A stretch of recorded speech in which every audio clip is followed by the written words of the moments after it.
아까 얘기했듯이 조선시대에는 한양 이 도성 안에는 절이 하나도 없었잖아요, 그죠? 그리고 그다음에 이 중들도 못 들어왔어. 근데 갑오개혁 이후에 이 중들이 이제 들어오기 시작한 거예요. 이 조계사는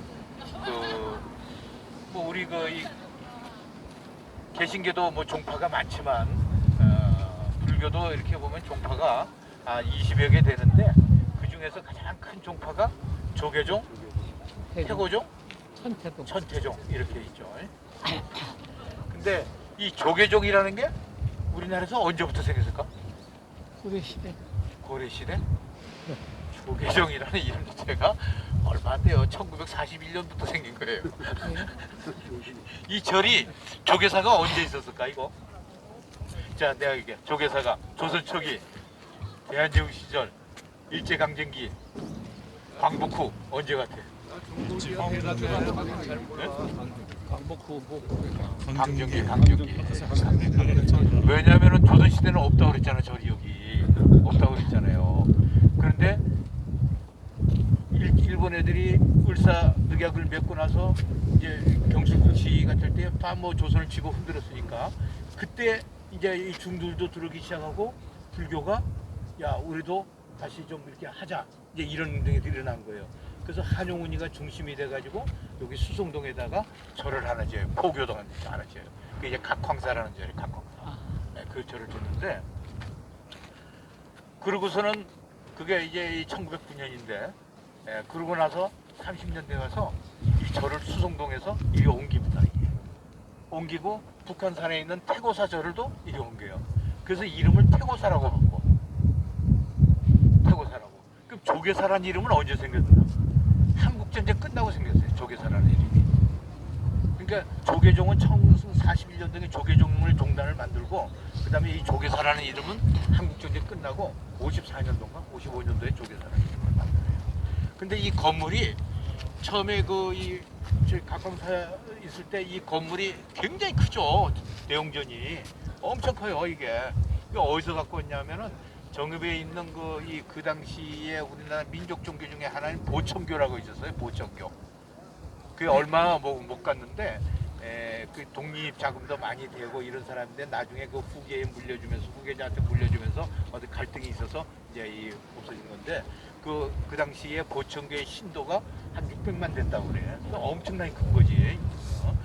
보청교에 있는 건물 11전을 헐어가지고 그 건물로 지은 건물이에요. 이게.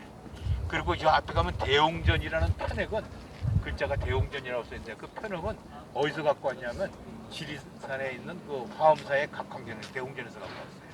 그걸 뜬 거예요. 그거를 그 대웅전에. 그리고 이 안에 불상이 뭐가 있냐면은 우리 그 절에 가면은 대웅전에 불상이 보통 몇 개 있어요? 몇 사람 있어요? 세 개. 세 사람 있잖아, 그죠? 가운데 누구? 부처님은 부진장 많어. 그대도 부처야. 석가모니. 그리고 보통 대웅전 하면은 부처님하고 보현보살, 문수보살이 협시보살로 있거든. 협시보살은 다 틀리단 말이에요. 근데 이제 보살이라는 거 원래 이 부처가 되기 위해 사람들이 보살이야. 안세운 보살, 만세운 보살.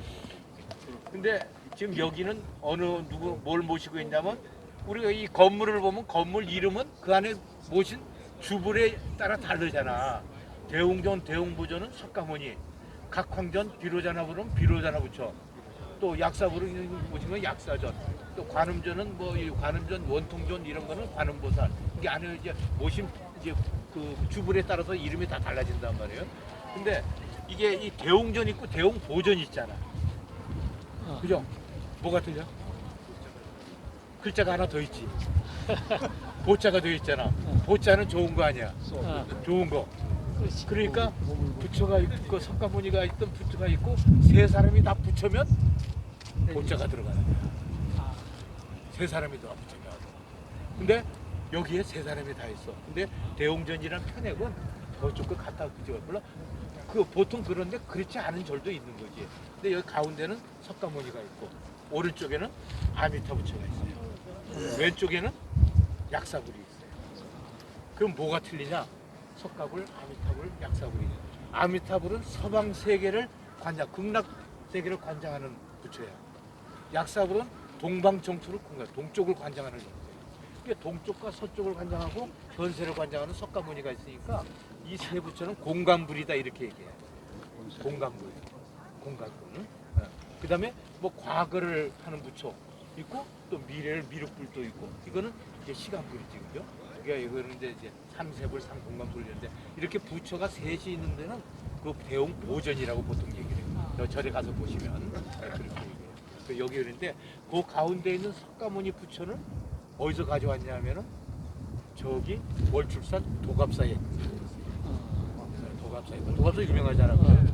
그래서 여기 건물은 보천교에 있는 건물을 갖다 짓고 그다음에 편액은 그 지리산에 이 사엄사에 이 대웅전 편액을 봤는데 글씨를 누가 썼냐면 선조의 8번째 아들 의창군이 쓴 글씨라고 그래요.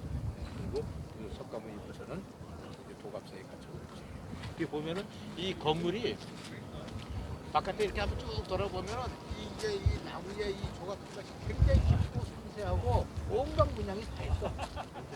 그리고 바깥에서 보는 거하고 안에서 보는 거하고 틀려 붙이는 엄청나게 큽니다 이게. 이 기둥도 이렇게 보면은 뭐 이 원기둥. 요 앞에 요거 이 나무 이름 알죠? 백송이지. 하야니까. 회화나무는 저쪽에 회화나무예요. 백송 회화나무는 다 원산지가 중국이에요. 중국이니까 이게 어떻게 심어졌을까? 중국에 갔던 사신들이 갖고 온 거지.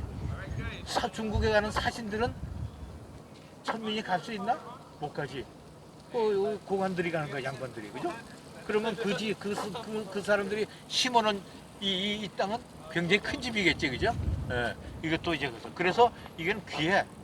그래서 지금 천연기념물로 지정이 돼 있는데 원래 13그루가 있다가 지금 다 죽고 없어지고 5그루가 천연기념물로 돼 있는데 이거는 500년 된 거예요.